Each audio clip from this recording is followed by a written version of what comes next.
નમસ્તે વિદ્યાર્થી મિત્રો, કેમ છો બધા? મજામાં જશો નહીં બધા? મજા આવે છે ઘેર ભણવાની મજા આવે છે ને તમને? ઓનલાઈન ભણવાનું ચલો, ધોરણ 5 ગુજરાતી, કાવ્ય 7 અલ્લક દલ્લક, અને આ એક ઉર્મી ગીત છે. એના લેખક છે બાલમુકુંદ દવે.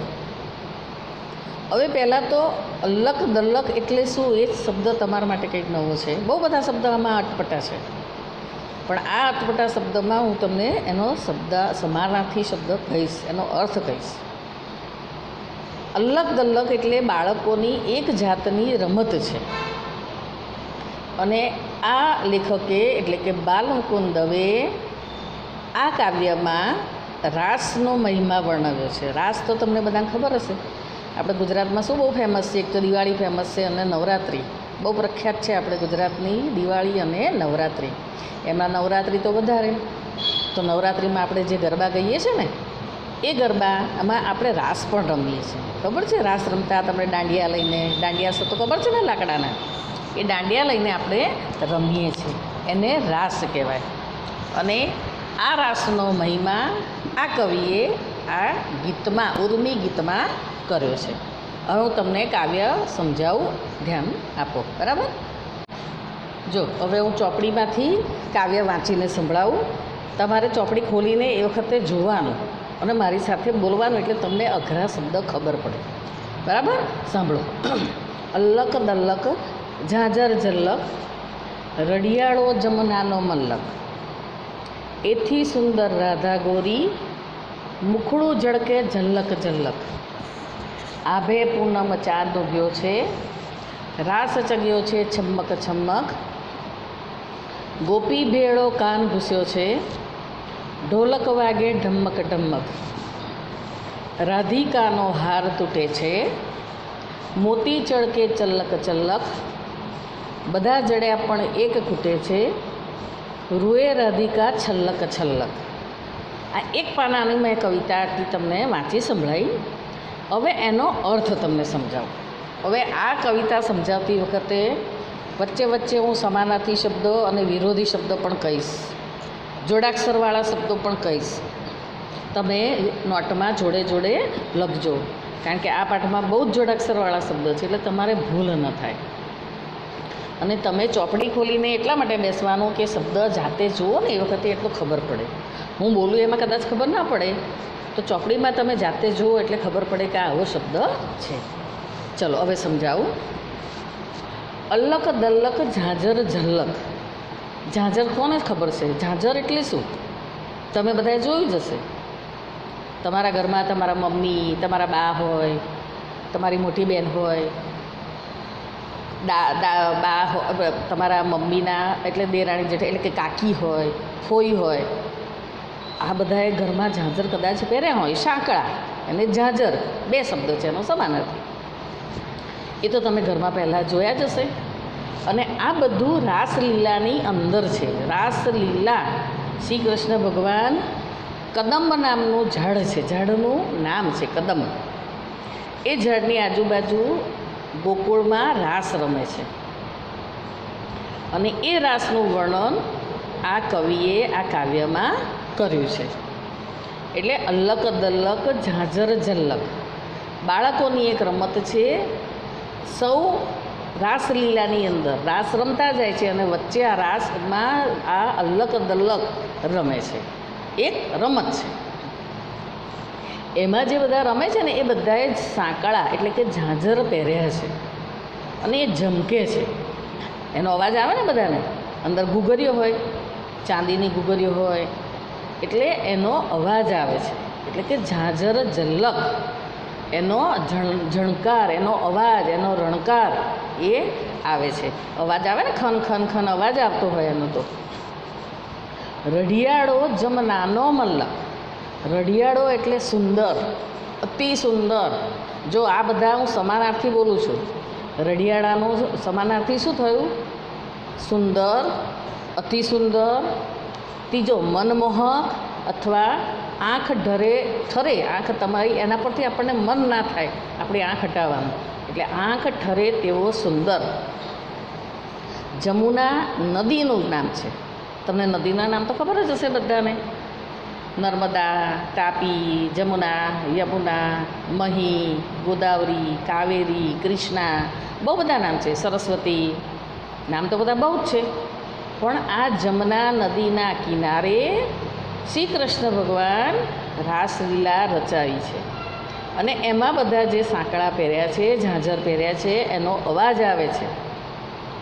જમનાનો મલ્લક, મલ્લક એટલે મુલક, પ્રદેશ એ જગ્યા.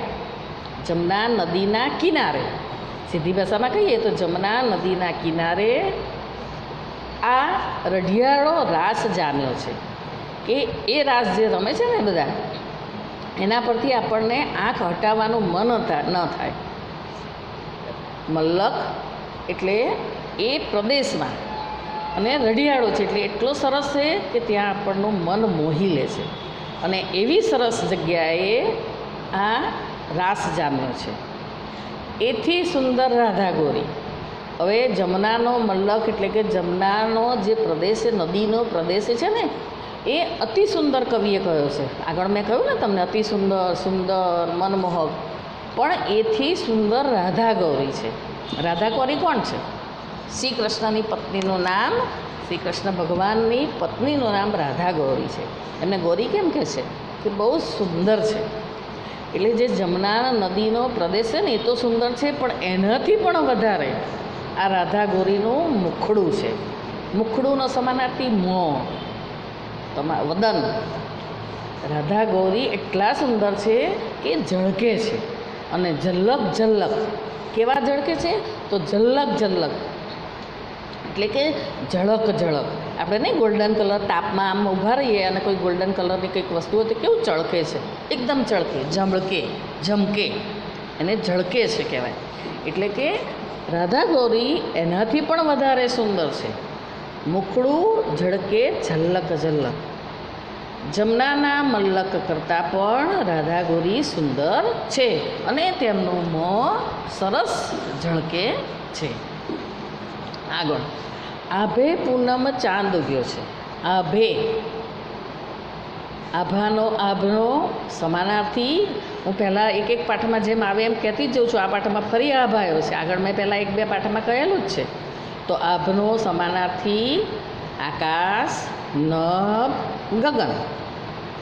આકાશ, આકાશમાં પૂનમનો ચાંદ, ચાંદ પૂનમ આપણે તિથિ છે, એકમ, તી, ચોથ, પાંચમ, બધી તિથિ છે ને, એવી પૂનમની તિથિ છે. પૂનમના દિવસે ચાંદનો સમાનાર્થી ચંદ્ર ઉગ્યો છે. આકાશમાં પૂનમનો ચાંદો ઉગ્યો છે.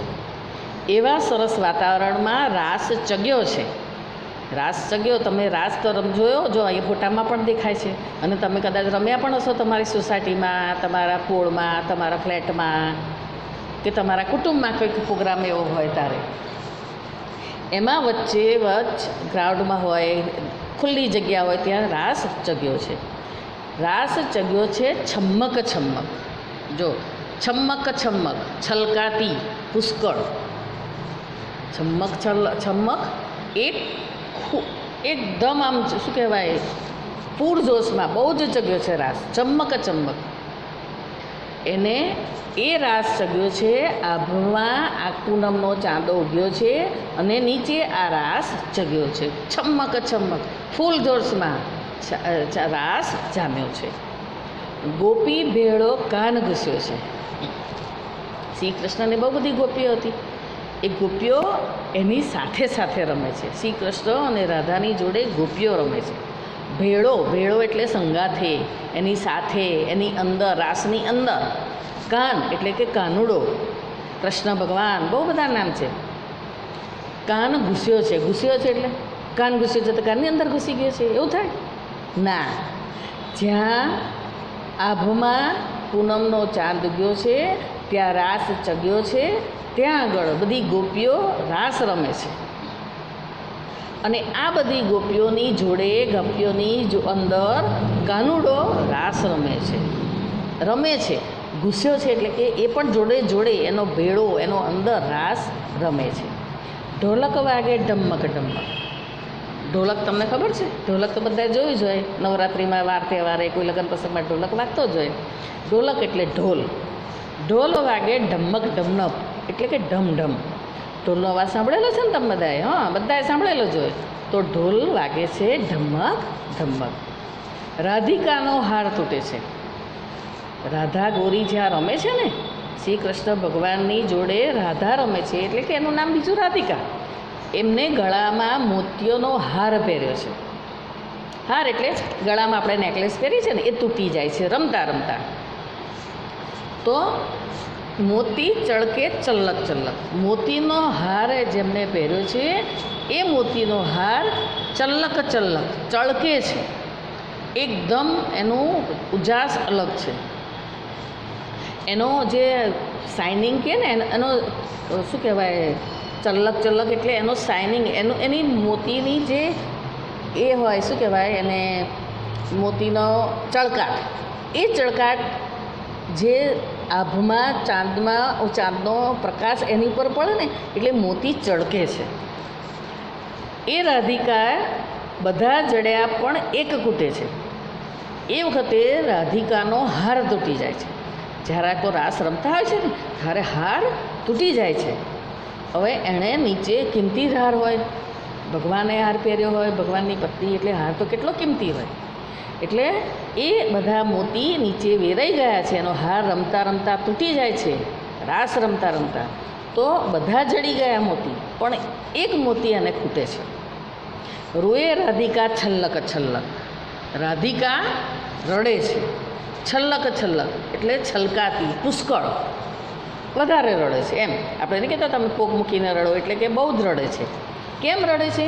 તો રાધિકાએ જે હાર પહેર્યો હતો ને એ તૂટી ગયો અને એમાં એક મોતી મળતો નથી, એટલે રાધિકા બહુ જ રડે છે. બરાબર?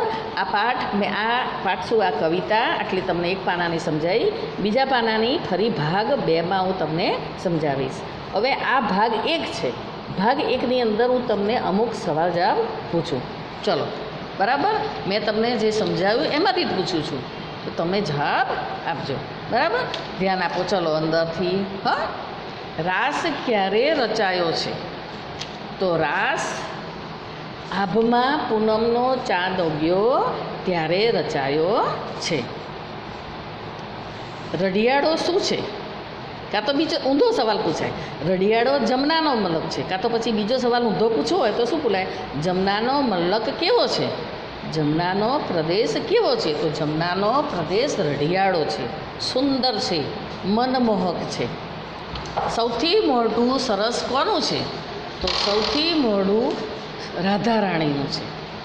અને એ રાધા રાણીના મોં કરતાં પણ સુંદર, જમનાના મલ્લક કરતાં પણ સુંદર રાધા રાણીનું મોઢું છે. પૂનમનો ચાંદ ક્યાં ઉગ્યો છે? તો પૂનમનો ચાંદ આકાશમાં ઉગ્યો છે. ચાંદ ઉગ્યો છે ત્યાં શું ચગ્યું છે બહુ? તો પૂનમનો ચાંદ ઉગ્યો છે ત્યાં રાસ ચગ્યો છે, રાસ રમાય છે. કોણ કોણ રમે છે એમાં? રાસની અંદર કોણ કોણ રમે છે? તો રાસની અંદર કાનુડો, ગોપી અને કાનુડો, રાધા અને બહુ જ બધી ગોપીઓ રમે છે. ઢોલક એટલે શું? તો ઢોલક એટલે ઢોલ. ઢોલ કેવો વાગે છે? તો ઢોલ ઢમક ઢમક વાગે છે. નવો સવાલ. રાધિકાએ ગળામાં શું પહેર્યું છે? તો રાધિકાએ ગળામાં હાર પહેર્યો છે. હાર શેનો પહેર્યો છે? તો રાધિકાએ મોતીઓનો હાર પહેર્યો છે. હાર શું થયું? હારને રાસ રમતા રમતા હારનું શું થયું? તો રાસ રમતા રમતા હાર તૂટી ગયો. રાધિકા કેમ રડે છે? રાધા કેમ રડે છે? તો રાધાનો હાર તૂટી ગયો, પણ એક મોતી, બધા મોતી તો એને જડી ગયા, પણ એક મોતી એને મળતો નથી, તેટલા માટે રાધા રડે છે. બરાબર? હવે આમાં અમુક આટલા જે જોડાક્ષર શબ્દ છે ને આ જ પાના ઉપર, પછીના પાના પરના હું ફરીથી કહીશ, પણ તમે બધા જોડે જોડે આ જોડાક્ષરવાળા શબ્દો એક સાઈડ પર બધા લખજો. કદાચ પરીક્ષામાં પૂછાય કે જોડાક્ષરના 5 શબ્દ લખો, તો જો અલક દલક, પછી છે પહેલી જ લીટીમાં જુઓ ઝલક, લીટી પ્રમાણે જોતા જાઓ એટલે તમને ખબર પડશે. પછી બીજી લીટીમાં છે મલ્લક, પછી ચોથી લીટીમાં છે ઝલક ઝલક, પછી 5મી લીટીમાં ઉગ્યો, એ જોડાક્ષરવાળો કહેવાય ને, એની નીચે છે જગ્યો, એની બાજુમાં છે છમ્મક છમ્મક, જો હું ચોપડીમાંથી જ તમને લીટી પ્રમાણે કહું છું. એની નીચે છે ગોપી ભેળો કાન ઘૂસ્યો છે, એમાં ઘૂસ્યો એ જોડાક્ષરવાળો કહેવાય. એની નીચે છે ઢમક ઢમક, સામે નીચેની 4 લીટી છે એમાં ચલ્લક ચલ્લક, જડ્યા, અને છેલ્લી લીટીમાં પાના નંબર 36 ઉપર જ છેલ્લી લીટીમાં છલ્લક છલ્લક. આ બધા જોડાક્ષરવાળા શબ્દ છે, બરાબર. હવે આ જોડાક્ષરવાળા શબ્દ કદાચ પરીક્ષામાં પૂછાય તો તમને આવડે, એટલા માટે સરસ અક્ષરે, સારા અક્ષરે એક બાજુ લખજો. હવે તમને મેં જે આટલા સાલજા પૂછ્યા એ તમે સરસ સારા અક્ષરે નોટમાં લખ્યા જ હશે, અને ના લખ્યા હોય તો શાંતિથી બેસીને વિચારો. મેં સરસ સમજાવ્યું છે એટલે તમને આવડવા જ જોઈએ. બહુ સરસ કવિતા છે, બહુ મજા આવશે તમને વાંચશો ને એટલે. અને આ કવિતા પણ જોડે જોડે મોઢે કરજો, ગમે તેમાં પૂછાય છે, ખબર છે ને, તમે અત્યારે 1 થી 4 ધોરણમાં ભણી ગયા હશો એટલે ખબર હશે કે કવિતાની આટલી લીટીઓ લખો, કાં તો કાવ્ય પૂર્ણ કરો, તો તમને પહેલી 4 પૂછાય, વચ્ચેની 4 પણ પૂછાય, છેલ્લેથી 4 પણ પૂછાય, ગમે તે 4 કવિતા, 4 લીટી, અથવા 4 નહીં 8 લીટી પણ પૂછાય, 6 લીટી પણ પૂછાય. પણ ક્યારે કે જ્યારે તમે કવિતા મોઢે કરી હશે તો તમને આવડશે, બરાબર. તમે સરસ સારા અક્ષરે લખ્યું હશે અને સવાલ જવાબ જોડે જોડે મોઢે કરતા રહેજો. અને પછી આઈ બુકમાં હું જ્યારે બધું લખાવું તમે જોડે જોડે આમાંથી જોઈ જોઈને આઈ બુકમાં પણ સવાલ જવાબ સરસ લખશો, બરાબર. હવે ભાગ 2માં હું ફરીથી તમને